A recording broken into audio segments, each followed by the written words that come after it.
Welcome to an overview of cognitivism, the theory that places the mind at the center of learning.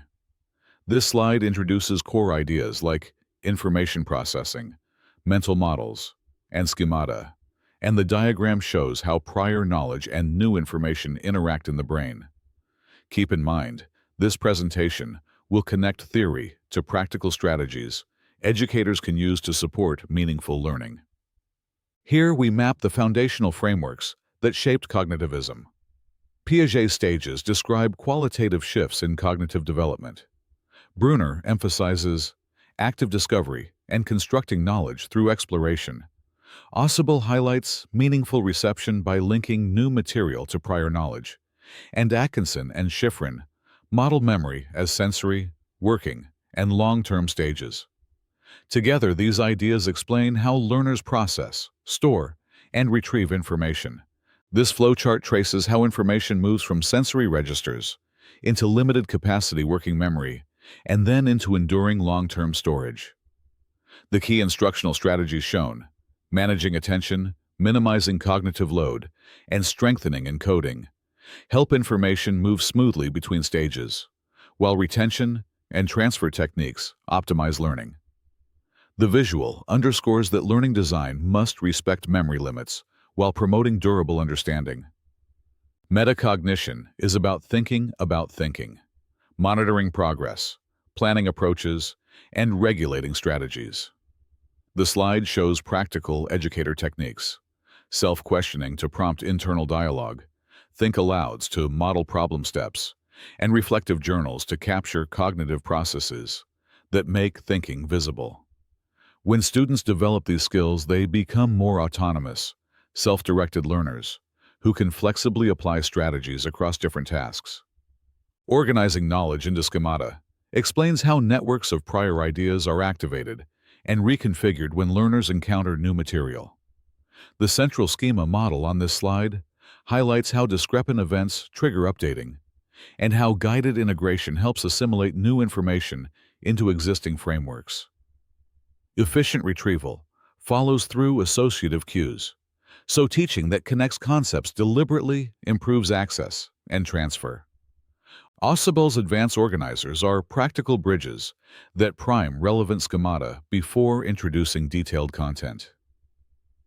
The graphic shows an abstract introductory frame that links existing knowledge to new information, reducing cognitive friction and making reception more meaningful.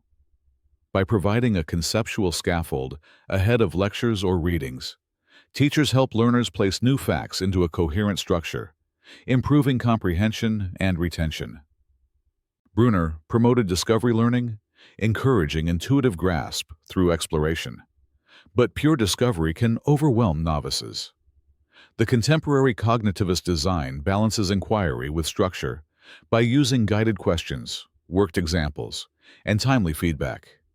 This blended approach preserves active construction of knowledge while managing cognitive demand, so learners benefit from exploration without being derailed by excessive complexity.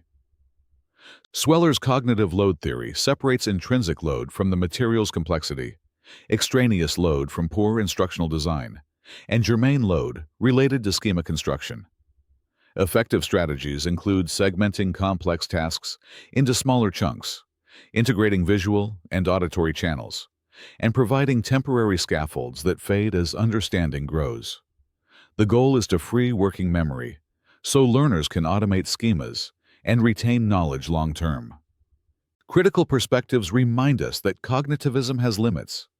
It can underestimate emotion, cultural context, and embodied experience, and sometimes treats the mind like a computer, which reduces rich human learning to information processing.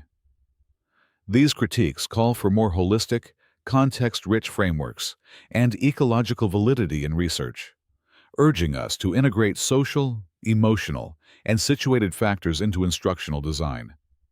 Modern applications blend cognitive science with constructivist emphasis, using memory scaffolding and guided exploration within authentic social contexts.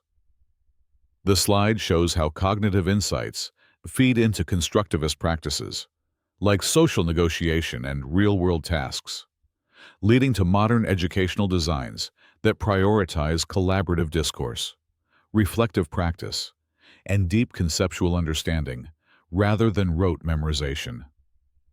Putting cognitivism into practice means building adaptive, data-driven environments that scale classic findings into personalized learning. Adaptive tutors modulate cognitive load for individual learners. Real-time analytics provide metacognitive prompts, and multimedia simulations help visualize mental models. Together, these elements form data-driven systems that aim to translate research into scalable, effective, and individualized educational outcomes. Neuroeducation and AI offer deeper insights into encoding, forgetting, and transfer while raising ethical questions about human agency. The slide links neuroeducation, AI cognitive modeling, and learning analytics as tools to optimize pathways. But it also emphasizes safeguards. Algorithmic precision must be balanced with human judgment. The goal is to cultivate critical, self-regulated minds by applying technology responsibly and transparently.